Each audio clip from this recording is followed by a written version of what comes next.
안녕하세요. 책 읽어주는 한사련입니다. 이영은 교수님의 대한민국 이야기 25번째 시간인데요. 읽어드리도록 하겠습니다. 문명사의 대전환, 일본군 위안부 문제의 실체, 그녀들은 어떻게 끌려갔던가.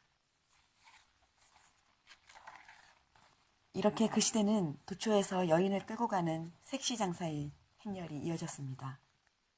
그 모습은 결코 낯설거나 어색한 일이 아니었습니다. 사람들이 보는 앞에서 태연히 여인의 뺨을 쳤지요. 그래도 아무도 그에 대해 뭐라 하지 않은 시대였습니다.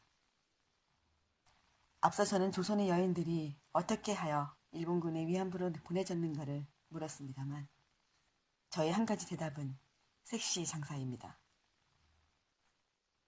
색시 장사가 그녀들을 만주로 중국으로 동남아로 남태평양으로 보냈던 것이죠.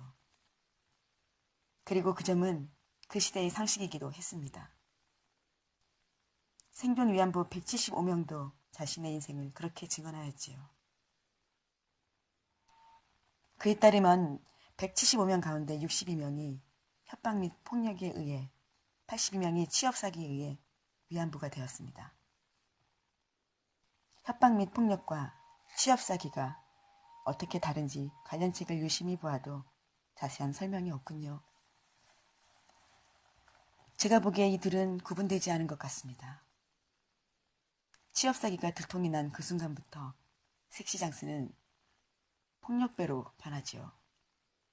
그들은 딸을 가진 가난한 집에 접근하여 돈을 벌 수 있는 좋은 자리에 취직시켜주겠다고 부모를 유혹하여 딸을 데리고 갑니다.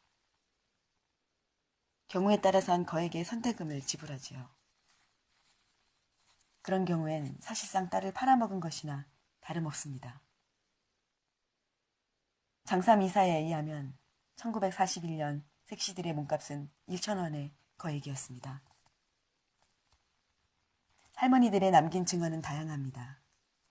상하이 위안소에 갔다가 어느 일본군 장교의 도움으로 몸을 건진 김씨 할머니는 1937년 17살 때 돈 벌 수 있다는 모집인의 말을 속아 부모의 반대에도 불구하고 집을 뛰쳐나왔다고 합니다.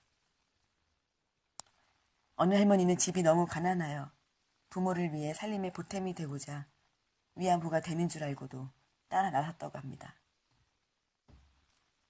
색시 장수들은 군의 문단을 사칭하기도 했습니다. 1945년 7월 함경도 청진의 어느 소녀가 위안부로 끌려간 것은 관동군 위문단의 모집에 응했기 때문이었습니다. 여자 군속의 모집도 유력한 경로의 하나였습니다. 군에서 간호부로 일한다거나 밥 짓고 빨래하는 여자를 구한다고 해놓고선 위안부로 끌고 간 경우가 되겠습니다. 1940년 일본군이 남중국 난닝이란 곳을 점령한 다음 위안소를 개설하였습니다. 그곳으로 황씨성을 가진 조선 남자가 수십 명의 여자들을 데리고 갔습니다. 황씨는 지주의 아들이고 데리고 간 여자들은 모두 소장론의 딸이었지요. 황씨는 당초 육군 직할의 다방과 식단인 줄 알았다고 합니다. 할 수 없이 위안소를 경영하면서 그 남자든 여자들에게 매춘을 강요했습니다. 1944년 한커우에서 위안부를 경영한 안시성의 조선 남자가 있었습니다. 원래 친구가 하던 것을 인수했다고 합니다. 위안소 경영의 가장 큰 애로는 계약 기간이 끝나 돌아간 여자의 뒤를 채우는 일이었습니다. 그 남자는 고향에 돌아간 친구가 여자들을 계속 대주어 큰 문제가 없는데 다른 업자들은 1년에 한두 번씩 직접 고향에 가서 여자들을 구해오는 것이 여간 큰일이 아니었다고 했습니다. 군령을 사칭하는 등 나쁜 짓을 하는 사람도 있었답니다. 여자 군속의 모집이라고 속인다는 뜻이겠지요. 떳떳하게 신문 광고를 내는 모집책도 있었습니다. 현재 알려진 신문 광고로는 경성일보의 2건과 매일신보의 2건이 있습니다. 경성일보 1944년 7월 26일자 광고를 보면 위안부 지급 대모집이란 타이틀을 달고 연령은 17세에서 23세, 근무지는 후방 어디 돼. 위안부 월수는 300만 원 이상, 전차금 3천 가능이라 하였군요. 일본군의 전쟁 범죄. 이상이 여인들이 끌려간 다양한 경로입니다. 그것만이 아닙니다. 사건을 기획하고 연출한 최종 책임자가 따로 있었습니다. 다름 아니라 일본군과 총독부입니다. 일본군의 수뇌는 위안소의 설치를 명하였습니다. 그들은 업자를 지정하여 여인들을 모으도록 지시했습니다. 거기에 총독부가 협조하였습니다. 열차를 타고 국경을 넘거나 항구에서 배를 타기 위해서는 여행 증명서가 필요한 시절이었습니다. 여인들의 행렬이 위안소로 가는 줄은 그 시대의 상식이었습니다. 그것은 당시 법으로도 인신약취와 취업 사기에 해당하는 중대 범죄였습니다. 그럼에도 불구하고 총독부의 관원들은 그것을 묵인하였을 뿐만 아니라 여행 증명서를 발급해 줌으로써 협력했던 것입니다. 그러니까 모집책에 끌려 위안소로 향한 여인들의 행렬은 일본군과 총독부가 공모한 인신약취의 범죄 행위였습니다. 위안소의 여인들에게는 행동의 자유가 없었습니다. 정기적으로 위생검진을 받아야 했으며 자유외출은 금지되었습니다. 여인들은 성노예에 아니었습니다. 일본군 위안부에 관한 연구의 권위자인 요시미 요시아키 교수에 따르면 일본군과 일본 국가는 다음과 같은 몇 가지 근거에서 국제법이 금하고 있는 반인륜 범죄를 저질렀습니다. 요시미 교수는 일본 방해청 도서관에서 일본군이 위안부 모집에 관해 관여했음을 입증하는 문서를 찾아낸 것으로 유명하지요. 첫째, 일본군과 일본 정부는 매춘업을 위해 부인과 아동의 매변을 금지한 1911년의 국제조약을 위반하였습니다.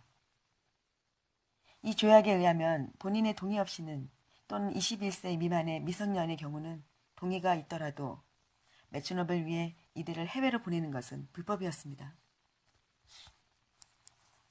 일본군과 일본 정부는 이러한 범죄 행위에 직접 손을 대지 않더라도 범죄 행위를 교사한 책임을 면하기 어렵습니다.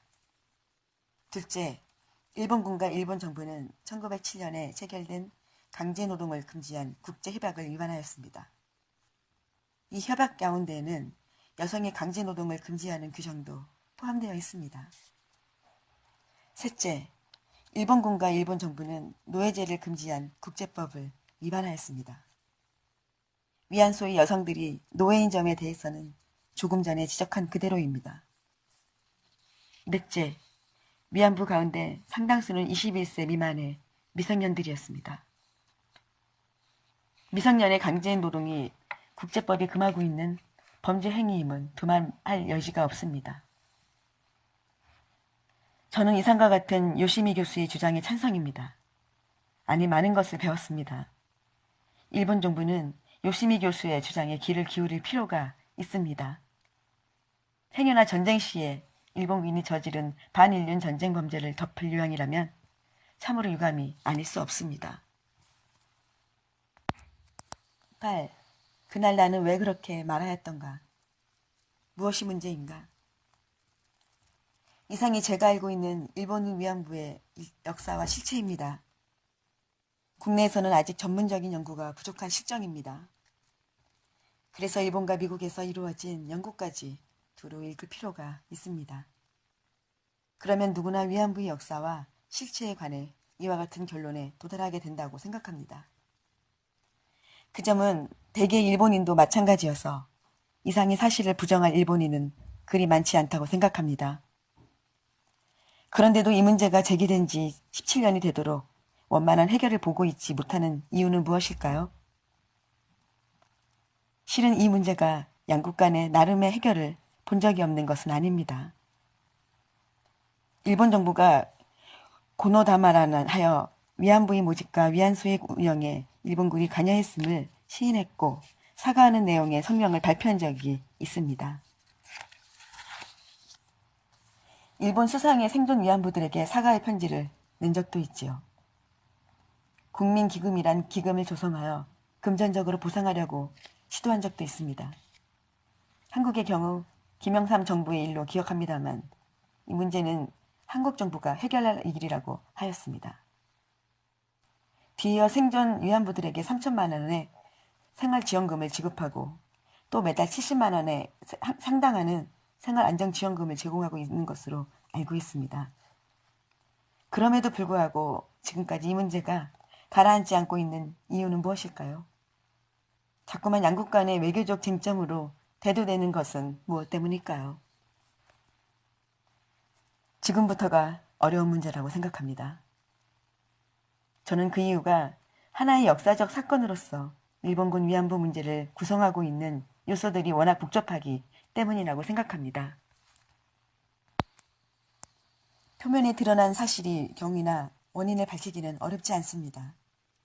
그렇지만 수면 아래에 있어 잘 드러나지 않으면서도 사건의 본질과 밀접한 연관을 맺고 있는 부분에 관해서 사람들은 각기 다른 생각을 가지고 있습니다.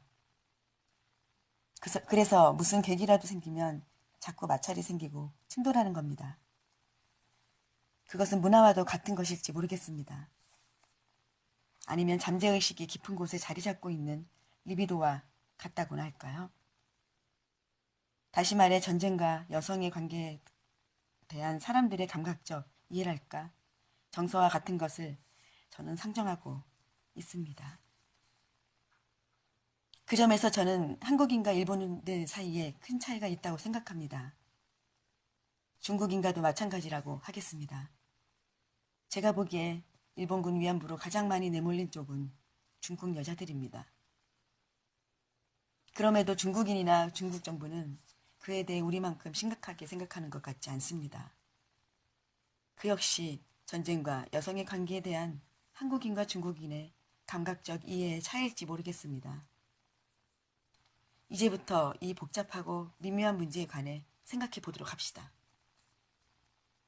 제가 굳이 이 문제까지 들춰내는 것은 그렇게 해야 일본군 위안부라는 역사적 사건을 총체적으로 이해할 수 있고 나아가 위안부 문제를 올바로 해결할 수 있는 길을 성찰할 수 있다고 생각하기 때문입니다.